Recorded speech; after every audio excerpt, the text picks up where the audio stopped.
The parts I need have arrived for Vera. Vera is the Vauxhall, by the way, that's the name she came with, but I think it's quite fitting. So I've got new seals for the cam covers and also new coil packs, because as we saw, the last ones were pretty ruined. So now the game plan is to continue stripping down the engine, have a cup of tea, try and get the new camshaft seal in, question my life choices when I realise everything's much more difficult than it should be. Then I want to clean out the crankcase breather system, probably break something, and then cry deeply. So next up, I want to remove this whole sort of intake runner with the fuel injectors and stuff. So I'm going to start by pressurising the fuel system. So yeah, that's coming out dry now, so we're done. So now we're going to undo the fuel feed and return. There's one. There we go. Gotcha.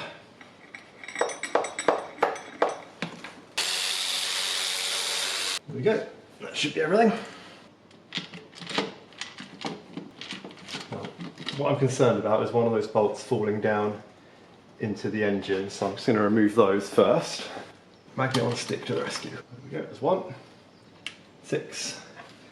Now I know those can't drop into the engine while I wrangle this thing out. Everything is free, I just can't get it past the cylinder heads. I'm sure you don't have to remove the cylinder head to remove this. So why would it not come free? So I think I figured it out. There's actually a small notch in the cylinder head to allow for this. You just got to slide it back a little bit and then tilt one side up. There we go.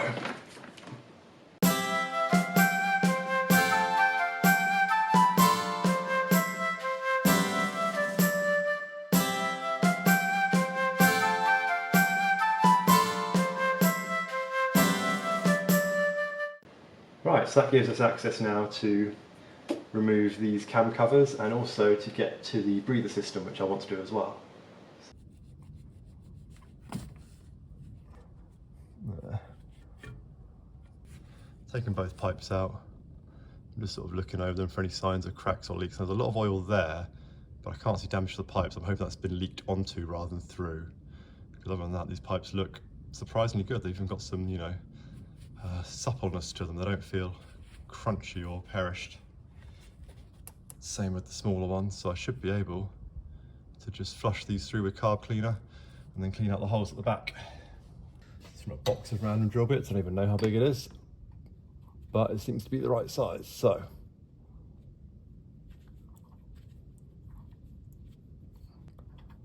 look at that, that's what we want to do.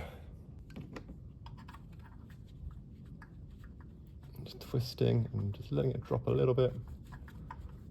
Trying not to push all the sludge down into the crankcase too much.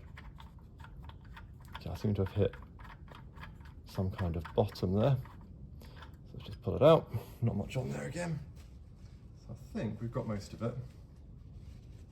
Now for the little one, that's more of a challenge. Because I have read it needs a 1.6. Don't currently have a 1.6. I'm going to try this 1 mil. What I really don't want to do, if I might even take my gloves off for this, I do not want to drop this in case it goes deep enough that I can't get it out again.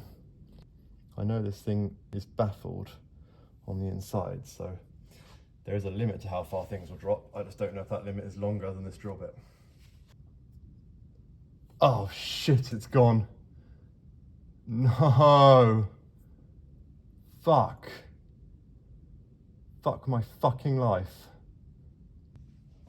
Right. Before I resort to have to dismantle this whole thing, I'm just going to see if I can pull it out with a strong magnet. It's worth a shot. It's not the strongest magnet. Let's try something stronger. Let's try a welding magnet. Nothing. Like this one. Don't know if the drill bit's magnetic, but yeah, I'm gonna have to take the whole thing apart. Shiza! Oh, it's so freaking annoying. With much difficulty, I removed this breather box. This is what I dropped my drill bit into, just down there. And I'm hoping it's still in there. Here, I don't know if you can hear that.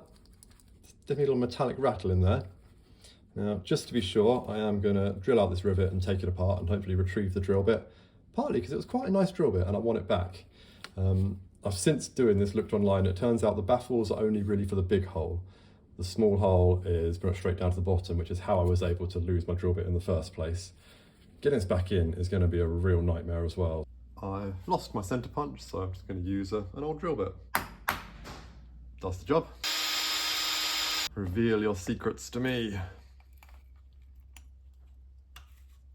I see something in here that looks a lot like my drill bit. Oh.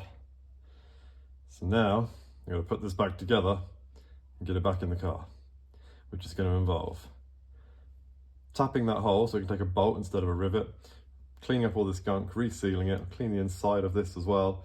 It's not going to be a fun job. It wasn't easy, but I've managed to completely reseal and put this all back together, giving it a really good clean, and I think it looks better than the original, and I'll pay no attention to that. As I was saying, I think I've done a really good job reassembling and reconditioning this breather box. Time to put it back on the car. So I've got the breather box installed again. It was super awkward, so I didn't even try to film it because it's so tucked away in the back of the engine bay there. Right, finally time to swap these cam cover gaskets. I'm going to start with the easy side. I think these may have been over tightened because they're really not meant to be done up tight, and these are quite stiff, some of them. I think they might all be loose enough now that I can just start undoing them.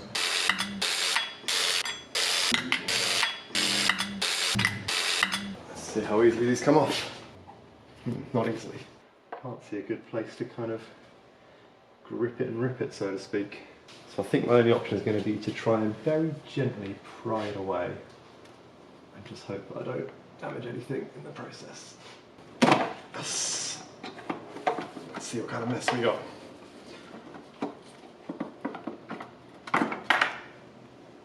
So in terms of condition, it doesn't look too bad. A little bit of oil sludge, but not terrible. An O-ring left behind up here, so I'm going to try and retrieve that without dropping it in. And then obviously clean off all the surfaces, clean off the actual cover, and put it back on.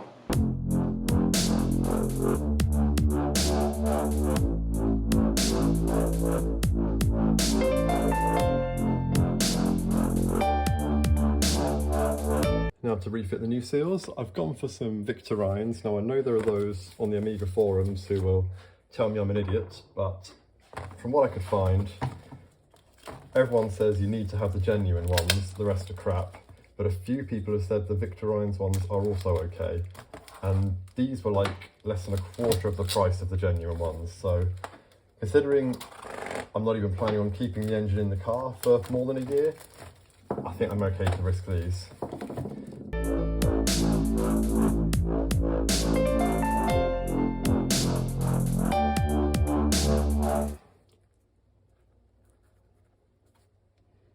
Nice, that hasn't moved at all, so score one for the Victorines kit.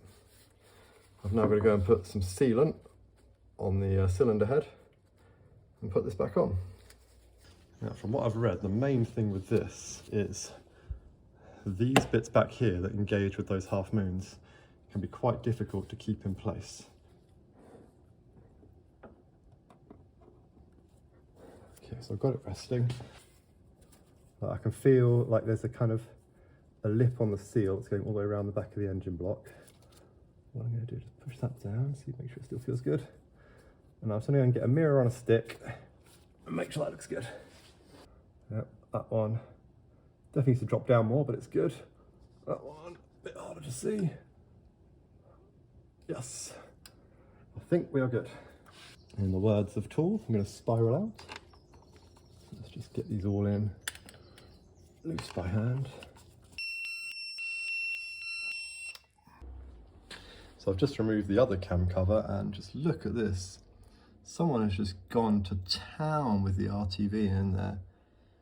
I don't know if they just did it from the outside to try and stop a leak, or maybe they took this off, saw the price of the genuine seals and went like this. I'm not sure. It looks a bit too internal for it to have just been done on the outside. I think someone took this off and instead of replacing the seal, just gobbed a load of sealant on it instead. So just like the other one, get this cleaned up, new seals on, put it back in. So I'm just putting the sealant on the other side, and you've got these little corners here, that's fine, but this one, there is literally no way I can get the sealant down into that one. So what I've done instead is I've just put the blob of sealant on the corresponding point on the cover. Hopefully that'll be fine. And that is both cam covers back on, fully sealed up, and everything seems to have gone okay. Well, that was a pretty successful day in the workshop. Next time, we're just going to be putting all the intake stuff back in and seeing how well she runs. Now, if you'll excuse me,